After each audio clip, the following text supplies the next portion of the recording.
study of 605 mostly white children in Rhode Island shows that kids born after January 2020 may have measurably lower IQ scores than those born before.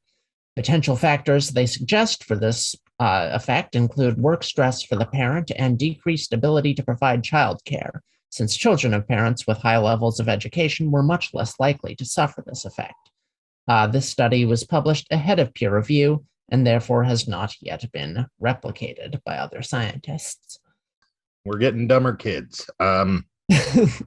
So the heading for this title implied that it was COVID's fault, but really the implication here is that the situation that COVID has created is at fault. Right. And we talked about this a little, not on air. I think this is probably bogus.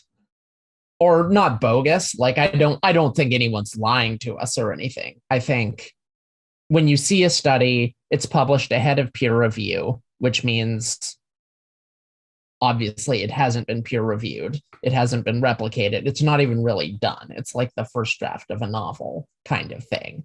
And stuff like that is only published in the first place as sort of a first look for other scientists in the field to be like, this is what people are working on.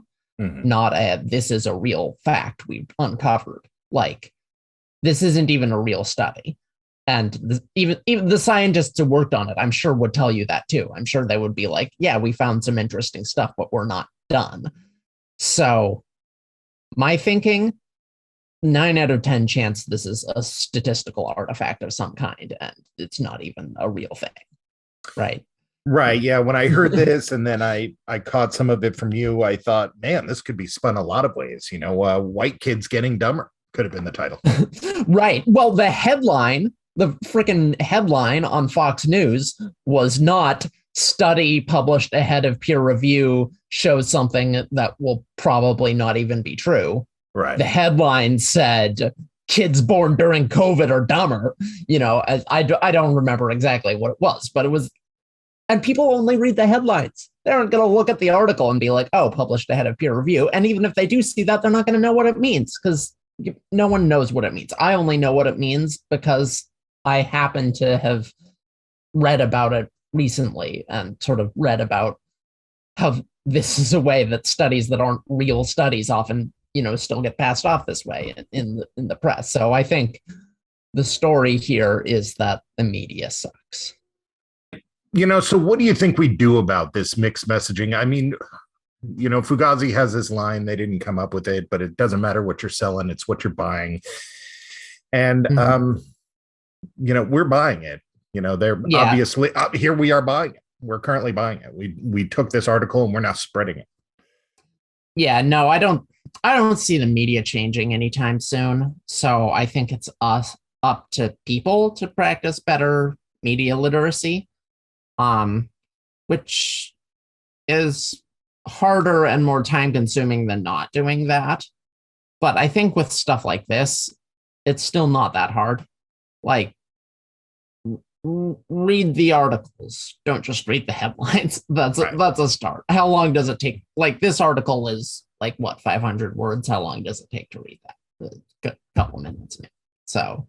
Yeah, well, apparently for these new white kids, it's going to take a little longer. God. Right, and it's a sample size of 600. Oh my God, like that's nothing. It's nothing, and it's not demographically. It's not representative. Were these people vaccinated? I mean, how is a baby that's a year older able to be? I don't even understand how you can get the IQ of a 1-year-old, but right. But on top of that is the implication here that they didn't have the childcare and therefore they didn't make their kids smart, or is the implication that they were vaccinated and their kids are dumb? I think it's the former. I think it's kind of like because we know that like reading to children and stuff makes them smarter. Just enrichment, Mm-hmm. I think it's just lacking enrichment. But also your point about IQ is completely true because I'm pretty sure that, and don't quote me on this, but I'm pretty sure that like IQ tests when it comes to very young children are not exactly an exact science themselves. Well, they're So, hugely fallible with adults. So I yeah, assume that they just well, get more and more fallible as they go down. yeah. It might be the opposite of that, though. It Hmm. might be that they're better for kids. It's one way or another, and I can't remember which it is. So, Right. Because maybe you, adult people are tainted in their belief systems, and therefore we have to find things that they don't understand to challenge them on to solve the problem. Where a kid has a whole lot of things that are new to them that we can, yeah, maybe that makes sense, I guess. like I said, I don't remember which way it is. So, I feel like we're providing a great service to our listeners in terms of media literacy because they have to go and look it up because we aren't telling them crap. Yeah, I'm not telling you nothing. Go look it up.